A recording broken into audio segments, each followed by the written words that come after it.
And thank you to everybody for joining me today.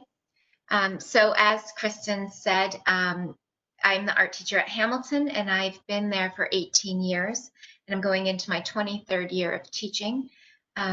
This program was co-created with Michelle Pramomo, who is a social worker at Hamilton. She's working on a different project right now, home with her little newborn baby. So she could not join us today to present. So I'm going solo today, which is a new experience for me. What I'm going to do is give you a little bit of background on the Mindful Art program at Hamilton. This is a program we typically do in person. So as I'm explaining these things to you, usually it's done in a classroom. And so we'll kind of talk about that as we go on through the slides of how this program could or will change with some of our new ways of teaching. Melody, can we just add, I'm sorry to interrupt you, that if Sure. anybody has any questions, to put them in the chat.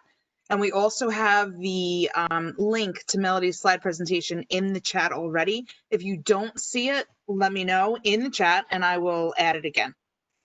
Okay? And we're going to be stopping at certain points to answer some questions. Thanks. Thanks, Kristen.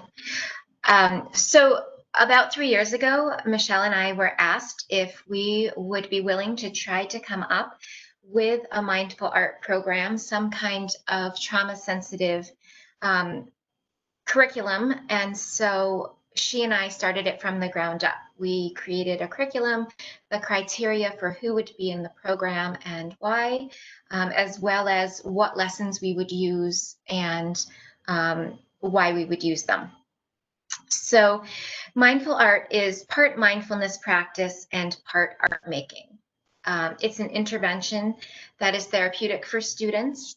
And as I had mentioned right up at the top of the slide, it's a program that's based on trauma-informed research. So we are a structured group setting that provides routine and consistency.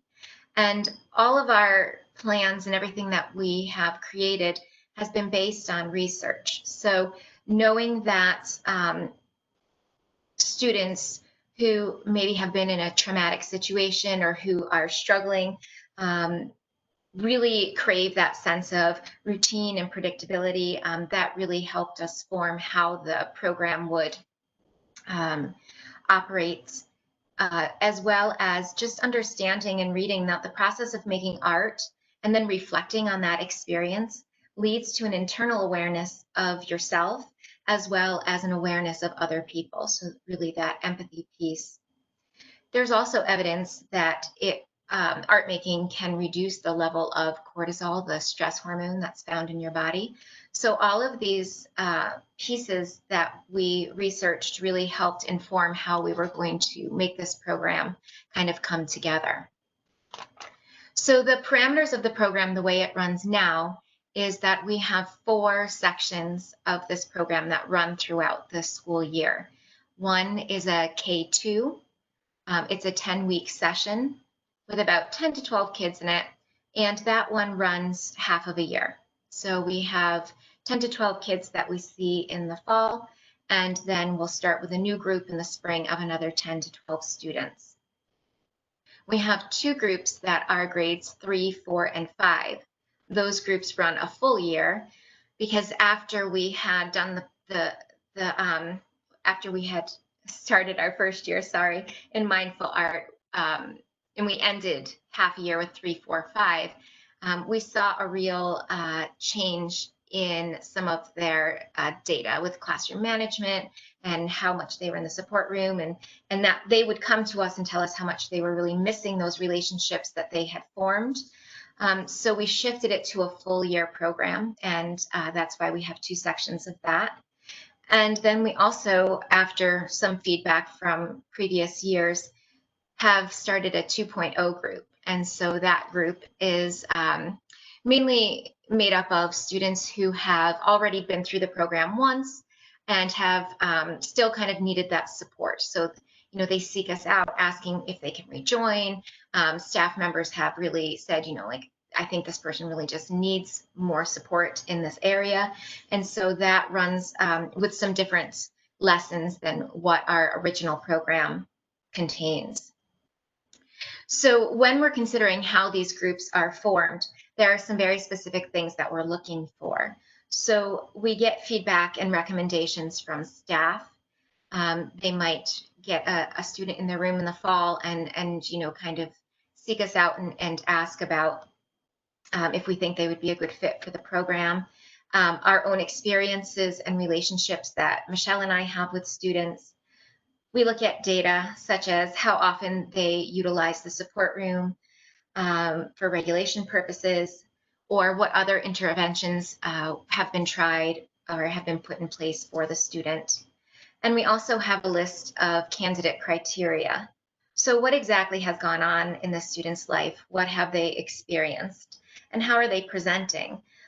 So some of our students may show that they're struggling by acting out, or some of our students may be withdrawn. So we kind of take all of that into consideration. And even when we're grouping them, so if we have a 3, 4, 5 group, we look at each student and maybe we would group a certain 5th grader with a particular 3rd grader because we think they would be a great mentor for that 3rd grader. Or maybe we feel like, we have a group where there are a lot of kids who are very active kids. And so maybe we'll take a couple more of our kids that are more quiet and kind of mix them in together so that we just get a mix that kind of equalizes itself. So then after the group is started, we do some progress monitoring and we look at different types of data. We have a formative assessment that Michelle and I use after every session, just kind of monitoring, are the kids participating in the program? Are they participating in the different pieces of the session? So do they participate in the mindful moment, but not the art making? Are they not participating when we're reflecting as a whole group? And kind of watch that growth over time. We also develop a personalized goal with each student. So again, we get input from the staff member that they work directly with. We have our own relationships with the students and the student themselves. We all kind of come together to make that goal. So if we've gotten a nod from a staff member that, maybe the student needs to work on something particular, we might help to kind of guide them through that and come up with something that they can work on over the course of their time with us. And again, we also look at data such as support room data. So if the student is declining the time that they're spending in the support room, or they seem more regulated on a regular basis, that's all stuff, information that we like to see as they kind of move through the program to see how well the intervention is working for them and supporting the students. So out of this, now going into our 4th year of the program, what we have found ties a lot back to the research that we had done. So we see that students are developing coping skills. They are able to take some of the mindfulness techniques or the breathing exercises that we teach them or work with them on back to their classroom or back home with them, where they might need to kind of have that skill.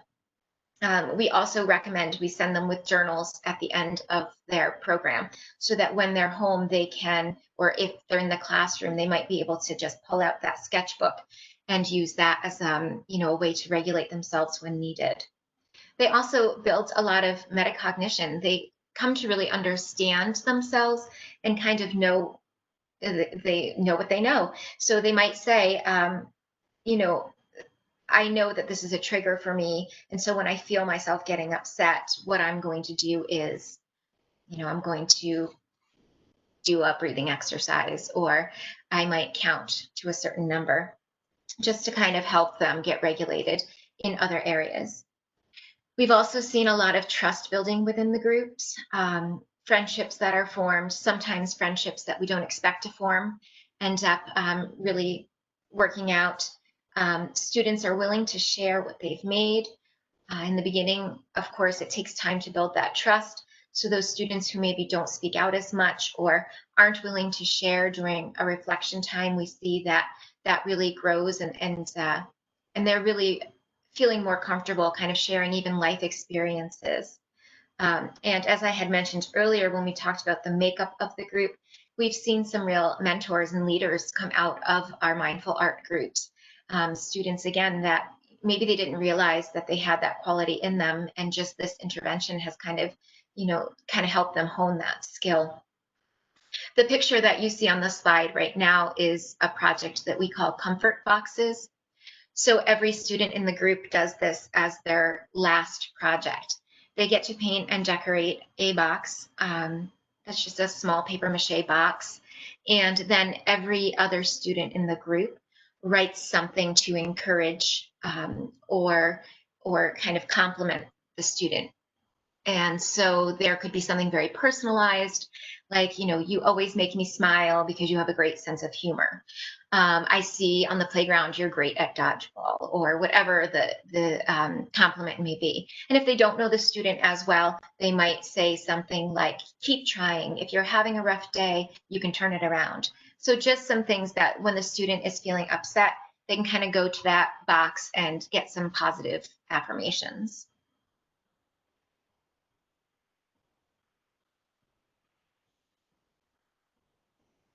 So again, when we are in person, we try to keep the sessions very structured. And this is, again, this is helpful too, where Michelle really comes in and we complement each other well.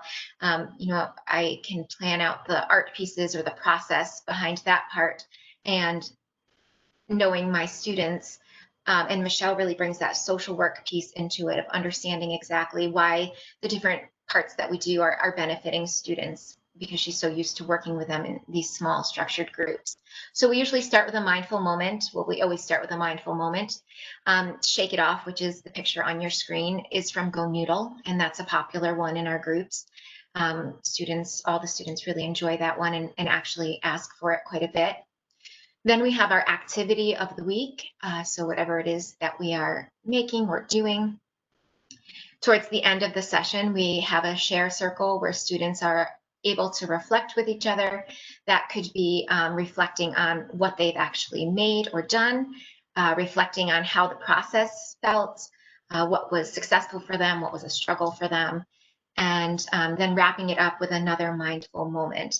And that mindful moment kind of just recenters them, because they're all going back to their separate spaces in school, returning to their day. So we want to make sure that they're feeling ready to do that. Kristen, can we move on, or did you have any? We're good to move on. If anybody has any questions, just put them in the box and then we can answer those as we go. So again, through this process of creating the program and kind of running the program, we really think a lot about like the why of what we're doing and the how of what we're doing. So today's topics are really going to focus around fostering empathy and encouraging authentic conversation. Now, again, we are typically doing this in person. We'll be getting into the shift of doing this in a hybrid situation, a virtual situation, or a situation where we're in person but socially distanced from each other. So one of the biggest pieces that we have found works well and is important is modeling. And so that's just the listening and expressing those feelings. And so Michelle and I really try to show that through our own body language and the way that we kind of interact with the group.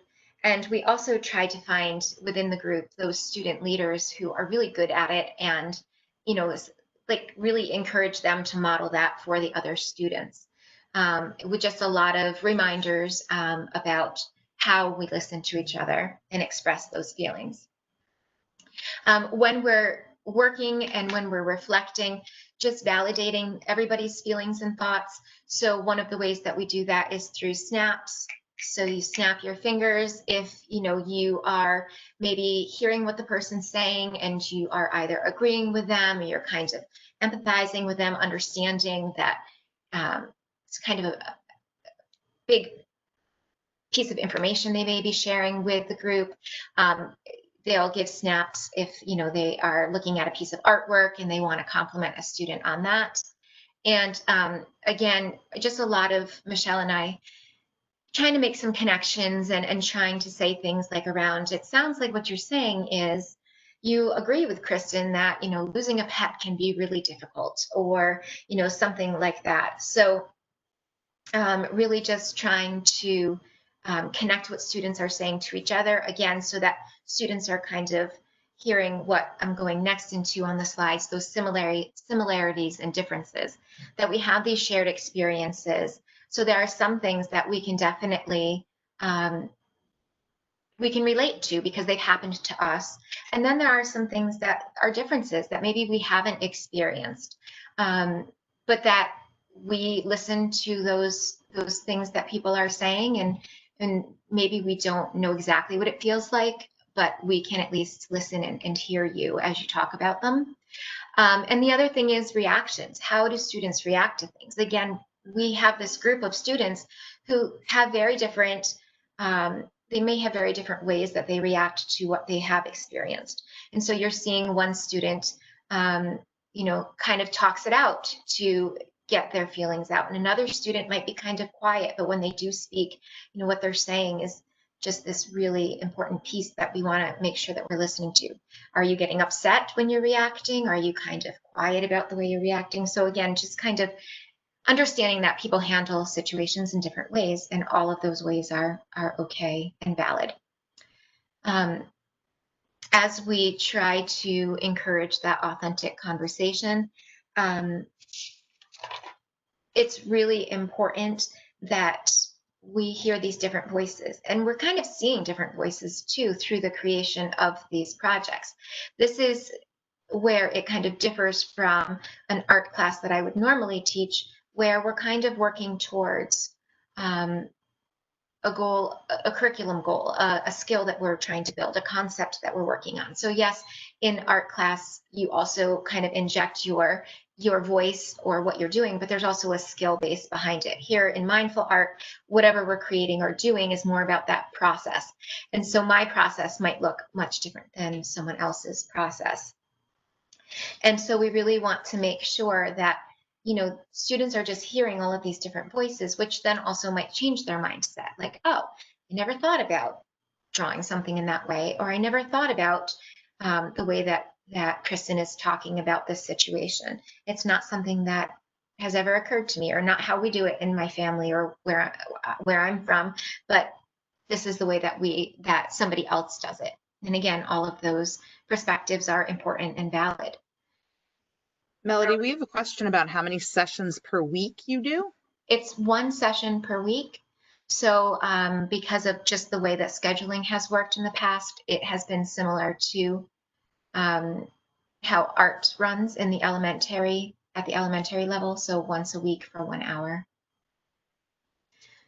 So before I move on from this slide, the other piece that I just want to speak to are those opportunities to share thoughts and ideas. Now, again, I put a little question mark after physical space because this is something that Michelle and I have to rethink. We typically, when we are together in our group, we sit around a group of tables together, we're kind of working together, and when we're reflecting, we're in some kind of a circle together. So what are ways that we can kind of foster that sense of being together while maybe not physically being together in that way, whether it's being spaced apart or being online. So those are some things that are still really important to consider. We just might have to rethink how we do that.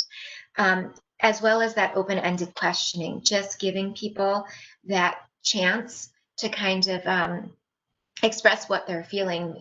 We do some guided questioning, but we're definitely not asking students a question that there may be, a yes or no answer to, and that, again, encouraging that all of those different voices and ideas are valid. And practice makes progress. So again, one of our goals for mindful art, and I think one of our goals as educators, is that we really want students to be able to take what they're learning and transfer it. So this social emotional piece is really important because we don't want them to just do it when they're with us for 1 hour a week. We want them to be able to take it back to their classroom. We want them to be able to take it home on the playground. All of these spaces that they end up being in, which all of these outside places that can really, I think, test maybe their regulation and how they're feeling. So it's good to know how to do all of these things outside of that small group space. So Melody, that leads right into one of the next questions is it helpful for the families? So it's interesting.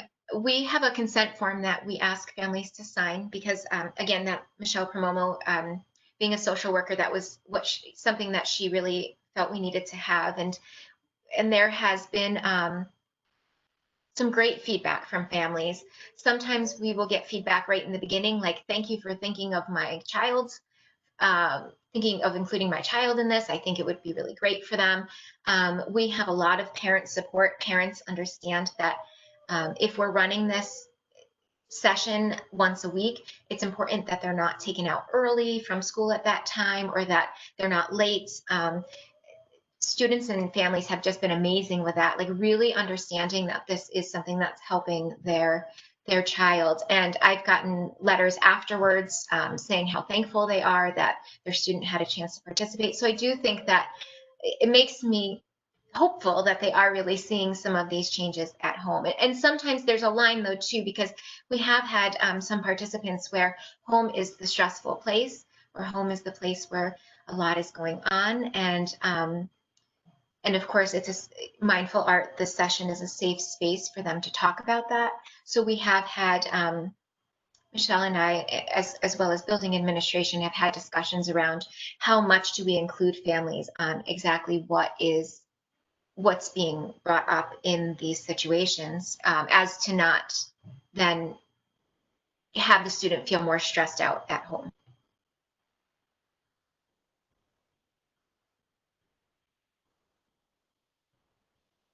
So today, what I'm going to show you are two different activities. And again, these are activities that have been really successful in person. And so my mind now has been thinking about how can we shift this format to make it successful in a new way and still encourage the development of empathy and that authentic conversation. So we're going to start by looking at the Mountain and Valley Project, which is one we've been doing for a couple of years now. And then we'll look second at What's Going On, which is something that is a newer project or lesson, really. It's not really an art project that has been successful and the students have really enjoyed within the group. So it was interesting this afternoon when Victor Rios and Love Jefferson were kind of talking about that new tech or trying out these new things or new ways, because when everything kind of shut down in March, I'm used to working with physical supplies. I'm used to working hands-on with students. And so there was a moment of, I don't know how to use any of this.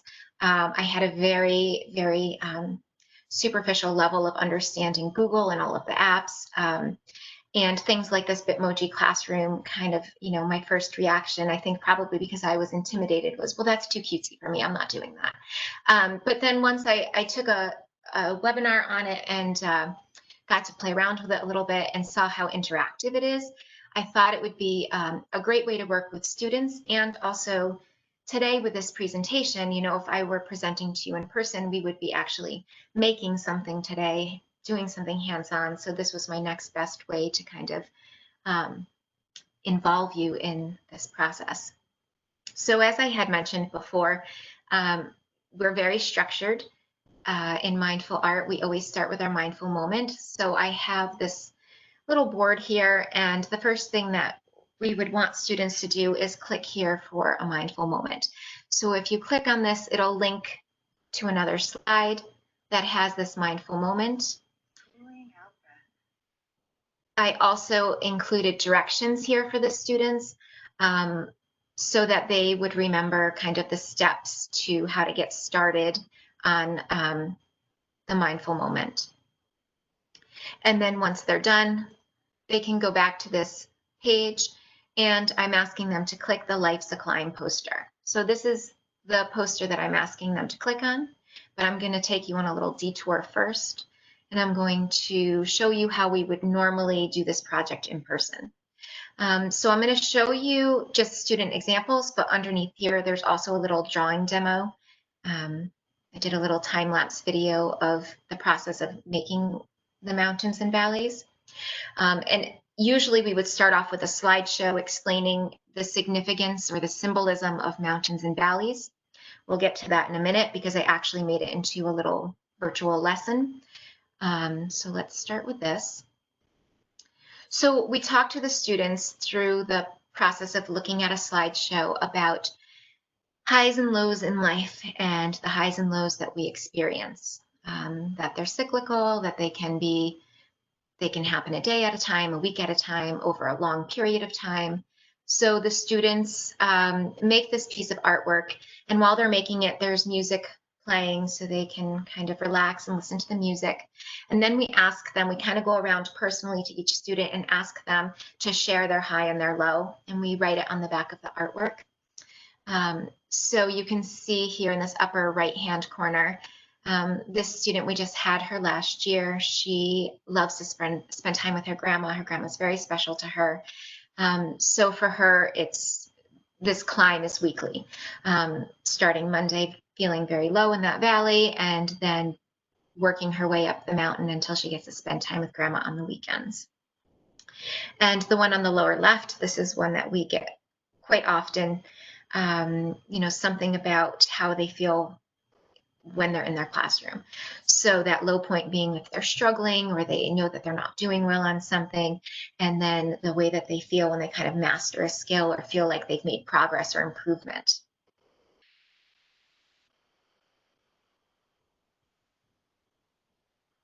So let's go to Life's a Climb first. So how do we do this now virtually? How do we do this mountain and valley lesson and get students to interact in a different way?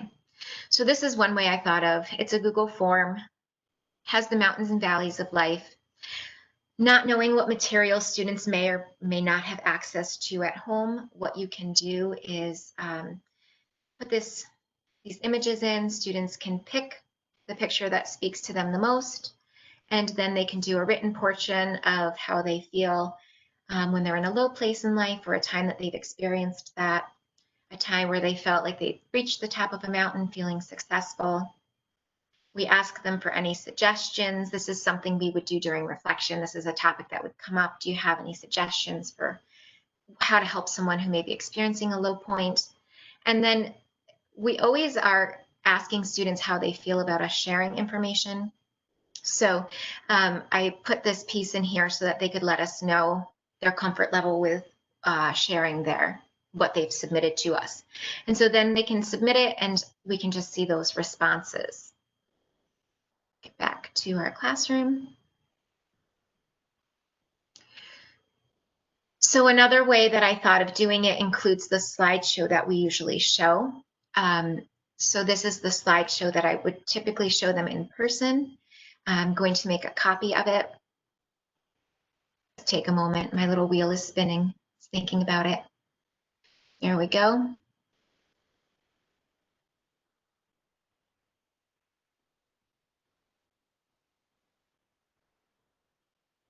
So students would watch this slideshow.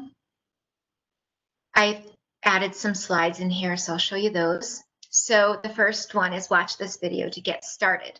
So this would be, if I'm not with the students talking with them, this would be in place of that. So here's a video I made. I told Kristen, there we go. I had to kind of get over what I look like or sound like in video. I don't enjoy looking or listening to myself, but again, because I think it's a way that I'm able to interact with students, I've been trying to get over that. So then as they go through, the directions I'm giving in that video are go ahead and look through the slides. Think about those highs and lows, feeling frustrated or feeling at the top of a mountain successful. And then I made 2 more videos. So it shows them how to complete this project in 2 different ways. You can either make a drawing and then take a picture of it using your Chromebook or another device. Again, not knowing exactly what materials they have access to at home. I'm trying to be kind of mindful of that. So I also give them the option of how to complete the project using clip art. So this is the actual worksheet, if you want to call it that, that they would fill out. They exit that, and then what they can do there, what I show in the clip art video, is they go to insert image, oops, search the web. They can type in mountain and valley. Again, I didn't know any of this in March, so this is all new information that I've learned. It's pretty exciting once I understood it. You can double click on that to get it in there. I like it to be in the middle because it's better composition as an art teacher. That's important to me. And then I show them how to double click in here, and they can just type in whatever it is that they would like to share with us. Once they finished that, they just take this, they can share it with me. Usually my personal email wouldn't show up, but I'm on my laptop from home. Just do that, and then they can send it, and I would get a copy of what they actually made on that worksheet. And again, we can take that, we could put it into another Google slideshow and share that as a group, or different ways to kind of get that information to the whole group. So let me just, I've got a lot going on here. Let me get back to a full screen. One thing I had forgotten to show you is that here, I made a link on the radio to YouTube, and it's relaxing guitar music that my students like to listen to in class, so that they could also be listening to that while they're working. All right, Kristen, are we ready to move on? Are there any questions? We are ready. I just want to confirm that we have access to the slide presentation that has all active links. So will the participants have access to the materials that you're putting up? Yes, yep, yeah. Thank you. I mean, if I did everything correctly, yes. I think I did. I've tested it a few times. And I think I saw something pop up that someone said there was a typo in something, so thank you for pointing that out. I've looked at things so many times, I probably just missed it. All right. Here's my second Bitmoji classroom, which is for that What's Going On lesson. So this is a newer lesson. It's a lot of fun, and it really offers up that piece about different perspectives and having conversation. I think this is one that if you're trying to build trust within a group, it would probably, it would work best if it went in the order of this one first, just because the mountains and valleys might be a little more personal for students. So again, we would start with our mindful moments. I put Shake It Off on here. Again, that's one that's super popular. Same exact directions again, so that they have that consistency. And so then what I did on this one, this Bitmoji classroom is probably a bit more for you as participants than it is for students. I don't know, maybe you could put it up here for students to give them options of how to complete the project, but there's a lot of options. You might want to limit that for students depending on their age. So one of them is this. So this game of What's Going On is kind of like a caption this game. What we would usually do in person is Michelle and I have gone through a bunch of magazines and pulled out advertisements with images that just kind of lend themselves to conversation. So on the Google Doc, if we wanted to use that as the way to complete the lesson, students will take a look at the picture. They can write a sentence that describes the picture. They can write a caption or write their opinion about what is happening. So you can see here, I already wrote mine in earlier today. We can just get rid of it and do it again. If you've shared this with students, they can collaborate on it. And so they can kind of be doing it in real time. Oops, we don't want that there. So you could, students could type in their name and then whatever they're going to say.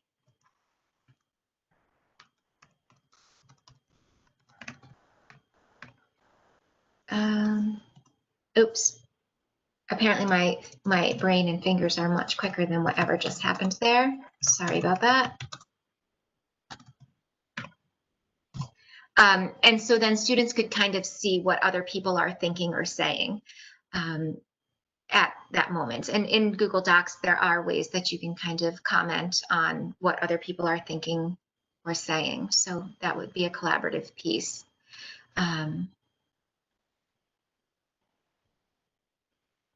Another way to do it, again, would be with a Google form. So same directions as the Google Doc. The only answer that's required on this page is the name. I put 4 different pictures. I don't want the students to feel stressed about answering all 4. Sometimes even when we do it in person, we kind of all look at a magazine page. We write down a line and then pass the magazine pages on. And sometimes students are really quick at it. And then other times, some students are really, it takes them a little bit more time to process or think about what they might want to say. So I don't want anyone to feel like they see all 4 of these and get overwhelmed. If they answer 2, then we just read those 2 responses. So there's 4 different pictures here, and they just answer down below. And again, once students submit this, you can see all of those responses. You can even share those responses with your students. So another way that we can do this is by using Flipgrid. I hadn't used Flipgrid before. In the spring, I was part of the group of educators who worked towards becoming Google certified. And in the Google Classroom where we participated, there was a Flipgrid reflection at the end of each chapter. So that was my first experience with Flipgrid, but it was a lot of fun, and I think it would be fun for students. So what I did was I put the image here, and again, have the directions. And in this situation, everybody would record their response. So they would actually get to say what it is that they wanted to say about the picture. And then as students make their responses, they would kind of all populate there next to my response. And so you could actually click on it and then listen to what the people had to say. So just another way to get some interaction there. So I think that, again, like Victor Rios and Love Jefferson were talking about this afternoon, like how can we use all of these methods to kind of still create that sense of being together, forming relationships, being in community, empathy, that conversation like we would if we were all together in person. So I think using a Google Meet might be a good idea with a group. I'm sure many of you have used those or used them in the spring. So just some thoughts I had about it. With the What's Going On project, students could show an image, or I'm sorry, you could show an image and get responses in real time. We'll actually practice that in just a minute. And you can use the results from the Google form to share what others thought. So like I said, you can see all of the responses from the Google form. So you could even share your screen during a Google Meet, and everybody could kind of be looking at that data or the what it is that every student wrote. With the Mountain and Valley project, if you have permission from the students that they're willing to share what they wrote, you could create a Google slideshow, and then during the meet, you could bring that up as the conversation or reflection piece. So I'm thinking even if, if we're looking at this model of being together in the morning and virtual in the afternoon, maybe in the morning they do the work, and then in the afternoon you kind of display the results of that with the students. Or, Michelle and I don't usually carry ideas or projects over from one session to the next. We try to kind of wrap them up just because we're always kind of talking about different topics. But if your intention is just to kind of increase that conversation, then maybe it's 2 sessions that you do it in, one being completing the project and one being the meat around the results.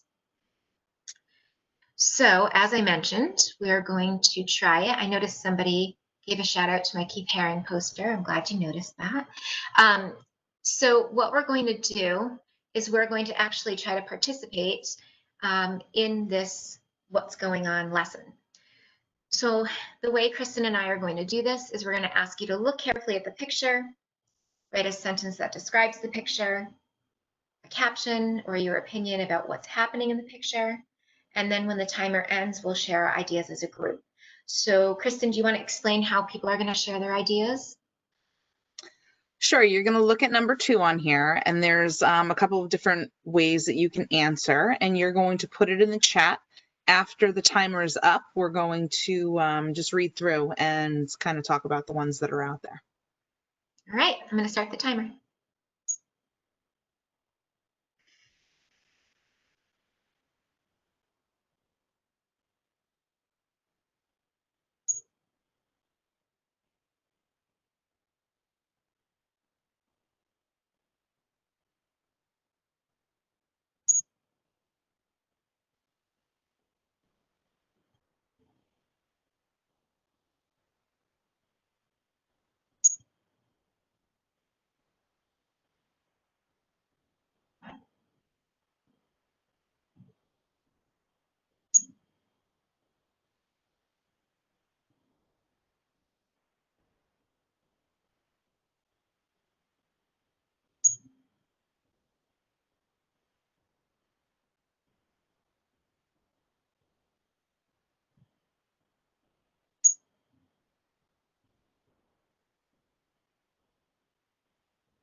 All right, Kristen. Okay, so we have a couple of comments. Hey, my coach is going to yell at me, pretend you're showing me something, so he walks away. We have another caption. Look, man, your team won the game. Congratulations. Another caption. That's where it just moved.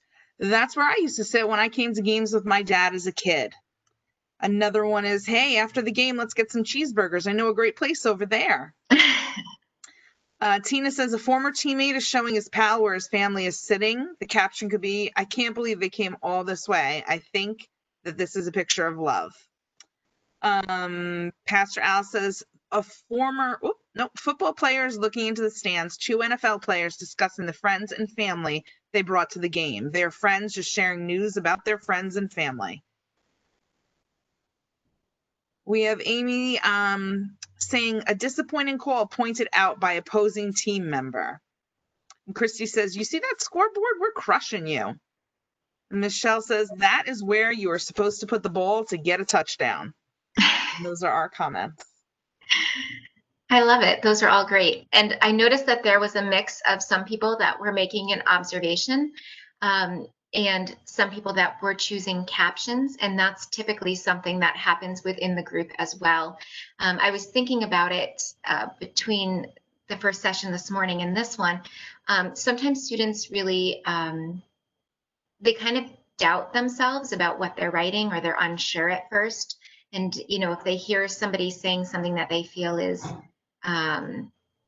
wittier or funnier or different than what they've said, they get nervous. And I think that that's where it's really important that we kind of just reassure them that that's okay, and that all the observations are great. It's great that you're pointing out the body language that somebody has. It's great that you're seeing the emotion that somebody might have around what's happening in the picture. And so just remembering that all of the students' thoughts and ideas are contributing to what's going on in the lesson. And those were great. Thank you for participating. So that's not where I wanted to go. So just moving forward, I think that what I made is very different than what I thought that I'd be presenting to you today. There was that moment where I thought, oh, we might be together, or we might be doing it in a way that we could actually make a project together. And again, when I kind of realized that wasn't going to be the case, I was trying to figure out, then how do we make this work virtually? And I think it's something that all of us are really thinking about right now, and just remembering that you can take some of these ideas, you can change them, you can use them in any way you want, or maybe they're just going to inspire you to create some kind of social emotional lesson or piece on your own. So I hope that it's been helpful for you today, in that it might inspire you as you go back to whatever way we're going back. And it's just been a lot of layers of how do we do this academically, how do we do this with the technology, and how do we then include that social emotional piece. And just keep in mind that there's added stress and there's traumas that have been experienced during this time, and so we really need this more than ever. And so figuring out how to best incorporate it, I think, is going to help our students, and it's going to help us too as we all move forward. So if you have any questions, I would love to answer them. And I just want to say thanks again for attending. We'll open it up for any questions or final thoughts. Anybody want to type that into the chat?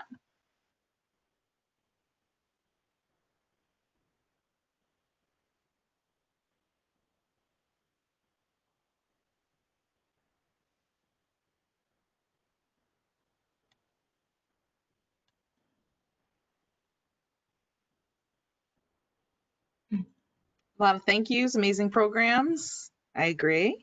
Oh, you put a question in the Q&A. Let's see. Not coming up. Okay. Melody, are you disappointed not to be doing your classes in person? Yes.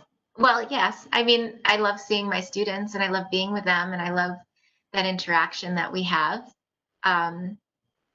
So I think that I just have to try to figure out how to make it feel like we're together if we're not physically together. And I mean, I don't know. I feel like an old dog learning a lot of new tricks, because I'm kind of just figuring out different ways that we can do things that, I'm thinking in both situations as an art teacher, thinking about new ways that we can make art together that may not be traditional, or what I am used to doing, or the students are used to doing. And with mindful art, the same thing. How do we do this on a different level, but understanding still that all of that interaction is so, so important. Hope that answers your question. I tried to be diplomatic. So Brooke says this has been such a stretch, and I think your emoji room is really fun. I wonder if students, some who have technology under the belts, might be able to have ideas to do even more in those rooms. Would Oh, you I'm sure. consider that? Would you consider having the kids make their own Bitmoji rooms? I totally would. And I think definitely I've seen that for older students as I've started to look more at these Bitmoji classrooms. In fact, I think I saw something that was like a virtual locker. So it was a Bitmoji scene, and the students had, it was a clip art of a locker, and the locker was open, and the students had information about themselves in the locker. So it was like a first day or first week of school kind of activity. I think that, I'm not sure what subject that teacher that came up with it teaches, but I thought that that was really fun. That it was, again, just a unique way to tackle that whole traditional getting to know each other back to school kind of lesson that a lot of us try to do. Okay, so Pastor Al wants to know, how can this work be transferred into the family dynamic? So one thing that I've noticed, I was actually, again, when I was listening, I think Victor said something this afternoon that really made me giggle, about including families. And so in the spring, I was doing Google Meets. This is not a mindful art thing, but just in my art virtual classroom. I had a student who was a fifth grader, and I had his sister. She's now going into the high school, and his aunt was there, and I would end up having conversation with them. And sometimes, if we were doing a little art project, they would do the art project with that student. And so that was a lot of fun because again, I already have a relationship with him. I have a relationship with his sister. I got to meet his aunt. And so it was a really interesting way to kind of be involved with the family. And I do think that there's more room for that potential to grow. Um, and speaking back, somebody had mentioned something about the kids creating or making suggestions. That same student, when we were doing a lesson in the spring, asked me if he could complete his project using Fortnite, which at first I kind of got very panicked and nervous because I don't really quite understand exactly how Fortnite works. And so when he explained to me how he would do it, I told him he could go ahead and give it a try. And he did a great job. He created we were working on a color wheel project. He created a color wheel visually on Fortnite. And so I think it is like, I think they do have a lot of good ideas, and they definitely understand a lot of the tech and understand a lot of different tech than what I understand. And so I think that it is good to let them suggest those ways of learning and kind of explain how they're going to make that happen. It's great learning for them too.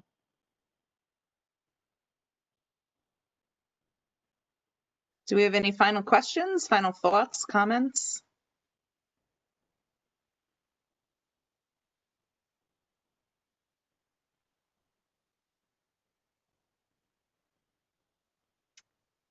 All right.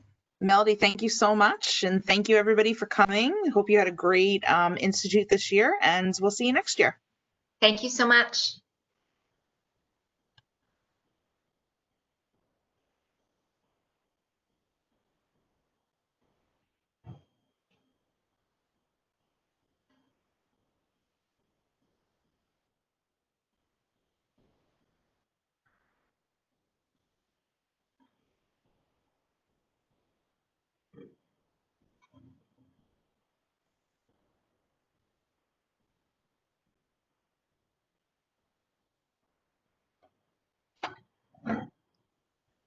Melody, I'm going to end the event and Okay. stop recording. Okay. Thanks.